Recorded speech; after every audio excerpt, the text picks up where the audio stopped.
Gold लेने जा रहे हो तो पहले ये वीडियो देख लो, क्योंकि गोल्ड तो हर किसी की लाइफ में स्पेशल होता है, राइट। चाहे वो वेडिंग की शाइनी ज्वेलरी हो, फेस्टिवल में गोल्ड कॉइन्स या फिर किसी स्पेशल ओकेजन की गिफ्ट।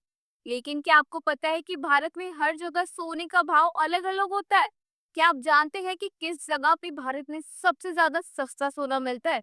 किस राज्यों में सबसे महंगा सोना मिलता है? क्यों ये पैन इंडिया सेम रेट कभी सेव नहीं होता है? आज हम सब कुछ जानेंगे इस वीडियो में। नमस्कार, मैं वसुंधरा और आप देख रहे हैं सोशल स्कूप।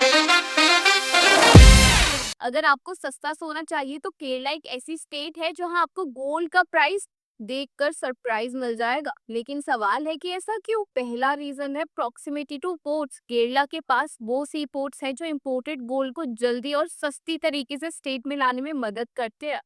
ट्रांसपोर्ट की कॉस्ट कम होने की वजह से यहाँ सोने की कीमत बहुत कम हो जाती है। इसका मतलब है कि आप बिना किसी टेंशन के कम प्राइस में गोल्ड खरीद सकते हैं। दूसरा रीजन है टैक्स ट्रिक्स और सेविंग्स। वहाँ की लोकल गोल्ड मार्केट में टैक्स पॉलिसीज थोड़ी अलग है।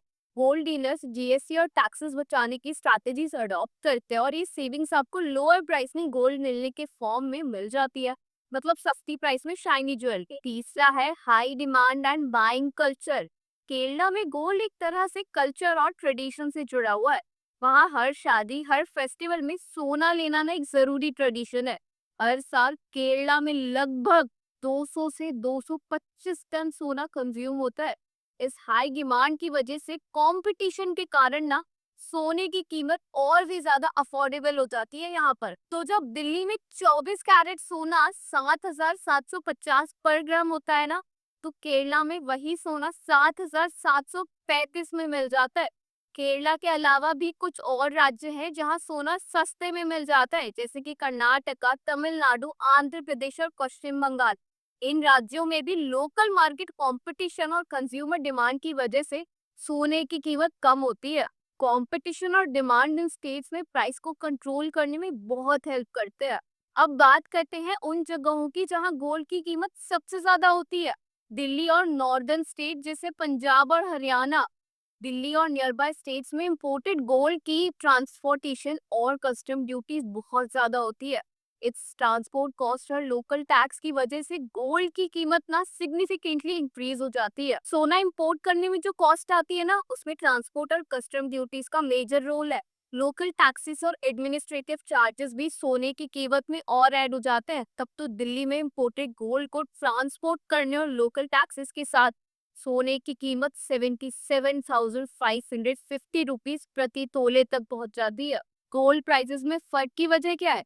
इसकी भी कुछ रीजंस है। पहला है इंपोर्ट ड्यूटी। इंडिया में 90% ऑफ द गोल्ड इंपोर्टेड होता है, मतलब बाहर से है। गवर्नमेंट की इंपोर्ट ड्यूटी ही उसका फाइनल प्राइस डिसाइड करती है। दूसरा है ट्रांसपोर्ट कॉस्ट। सोना एक स्टेट से दूसरे स्टेट में ले जाने में ट्रांसपोर्ट कॉस्ट ऐड होती है, जो प्राइस को हायर कर देती है। तीसरा है लोकल टैक्सेस। हर राज्य अपनी लोकल टैक्स पॉलिसीज के मुताबिक अलग अलग टैक्सेस लगाता है, जो सोने की कीमत में फर्क करते हैं। चौथा है डिमांड और सप्लाई।